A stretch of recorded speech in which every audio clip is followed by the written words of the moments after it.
I'm Mickey from the Shawano County Library, and for this week's Chapter a Week, I would like to share with you Wisconsin author Jerry Apps' Garden Wisdom Lessons Learned from 60 Years of Gardening. Why I garden. Why do I grow vegetables when I have easy access to farmers markets for fresh produce, have a well-stocked grocery store within a mile of my house, and could be spending my time doing many other things? Gardening keeps me in touch with my history. Having a big garden gives me a reason to climb on my John Deere tractor, hook up the plow, and turn the soil as I have done year after year since I was a young fellow growing up on a farm.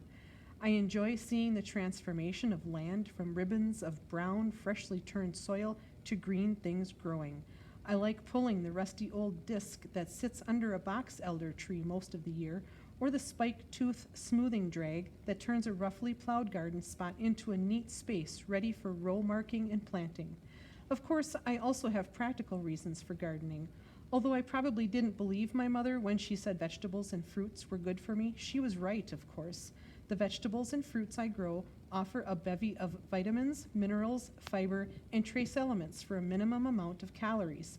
Many of them, including broccoli, spinach, tomatoes, and carrots, host built-in disease preventers along with their nutritional benefits. In recent years, scientists have come a long way in isolating the vitamins, minerals, and other nutrients in the food we eat, and vitamin pills and other supplements crowd the shelves of our grocery, pharmacy, and big box stores. But it is a mistake to think that popping a few vitamin pills and eating manufactured foods can take the place of eating the real thing. As noted food writer and activist Michael Pollan urges us in his In Defense of Food, eat food, not too much, mostly plants. All that being said, I do believe that eating ought to be a pleasurable experience. The oft-heard modern idea that food is fuel for our bodies misses this point entirely. Most of us eat not just to stay alive, but because it is enjoyable. In our busy lives, mealtime often is our time to be with friends and family, provide us a chance to swap stories and experiences. Eating together is an important part of what it means to be human. Perhaps that is another reason why I like growing my own fruits and vegetables. Doing so lets me plant the special varieties my family enjoys eating. For example, we like top crop string greens, old-fashioned black-seeded Simpson leaf lettuce, and Kennebec potatoes. Taste is important to me and my family, and eating vegetables as soon as we harvest them enhances their flavor. Many grocery store varieties have been developed to travel and store well. Taste was a secondary consideration, alas.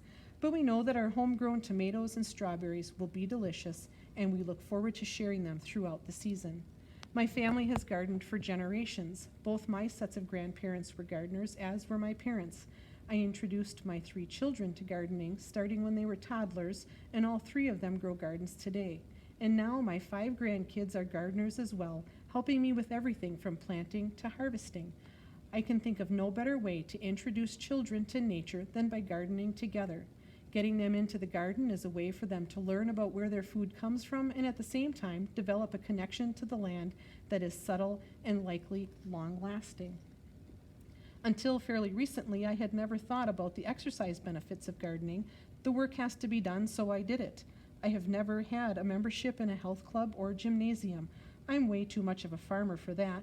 From my perspective, people who walk on a treadmill or run around a gymnasium are wasting energy that could be used for doing something useful, like hoeing. I inherited this view from my father, who didn't even consider walking to be exercise. If you were walking, you ought to be going somewhere. Nevertheless, I read someplace recently that weeding and hoeing in a garden provide a moderate workout. Garden work can help you lose weight, gain strength, and improve your overall health. After hoeing for an hour, it's nice to know that I've benefited my own health as well as the health of my garden. While a garden workout can be measured in calories burned or heartbeats per minute, time in the garden provides me other benefits that are impossible to measure. Ever since I was a kid, I have enjoyed being outside, being in nature. While I'm out in my garden, I can observe the cycles of life, sunrise and sunset, the first snowfall of the season, the first robin in spring, fall colors, new green in spring, a flock of Canada geese honking their way south in October or returning again in late March.